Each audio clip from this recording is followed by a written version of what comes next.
This is the video recording for probability in a stochastic process, homework 7, question 8. The question is defined as we know, there is a term called Poisson process, and it is defined by the following properties. The first is the number 2 of the points ti in the intervals t1 to 2, which can be shown here. These points are ti, and this number of these points of the length t equal to t2 minus t1.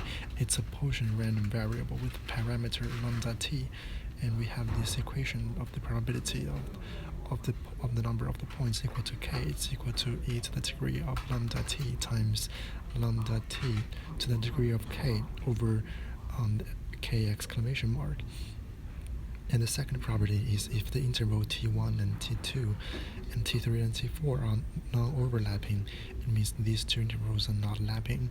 And then the random variables n1 and nt1, t2, and nt3, t4 are independent. And the third property is at a certain time moment t, there is no more than one Poisson point. So use these points ti, we can form this stochastic process, which is xt equal to n0t. And given this mentioned properties, we are to find the means of xt, and the second question is to find the r of t1 and t2. So to solve these problems, sorry about that.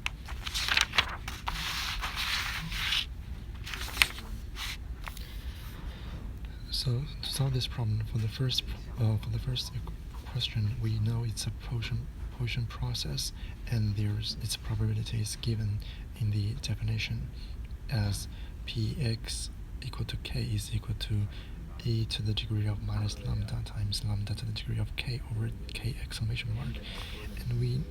And we have known this probability, and its integral is supposed to be equal to 1 for a Poisson process. And so that we can just multiply this term to the right hand side of this equation to get this equation, where the sum from k equal to 0 to infinity is of lambda to the degree of k over k to the exclamation mark is exactly equal to e to the degree of lambda.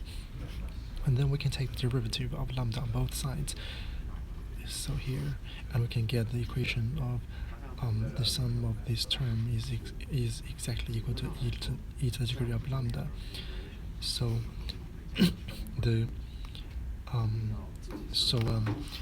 this equation can be derived. So it's like we multiply both equations, both sides, by lambda, and we can get this equation, and then therefore we can get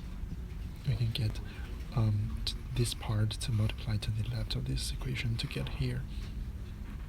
So but the left hand side of this equation is exactly the means of x, so we can get the means of x is exactly equal to lambda, and we can but furthermore we can find out the covariance of this equation, and it is equal to e to the of x minus eta to the degree of 2, and it can be simplified or rewritten as this part, and this is also easily get to be equal to 1 plus lambda times lambda minus lambda square is exactly equal to lambda.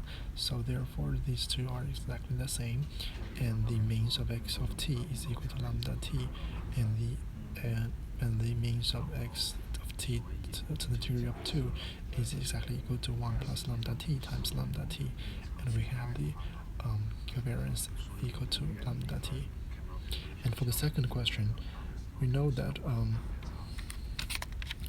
there are two different situations when t1 and t2 are actually the with different relationships with each other. When t1 is less than or equal to t2, we can write xt of t1 equal to xt1 minus x of 0, and xt2 minus xt1 is mutually independent with this term xt1, because we already know that by definition our Poisson process is an independent increment process.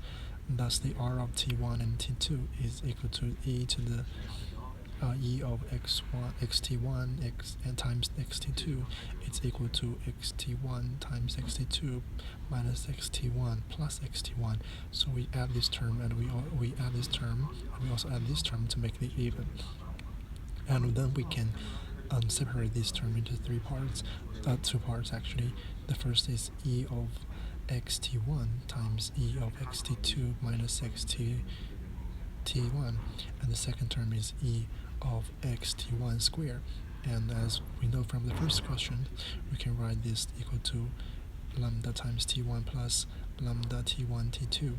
Similarly, we can get this equation to be in a different form when t1 is actually larger or equal to t2. We can get rt1 and t2 is equal to lambda t2 plus lambda t1 t2, and the sum times lambda.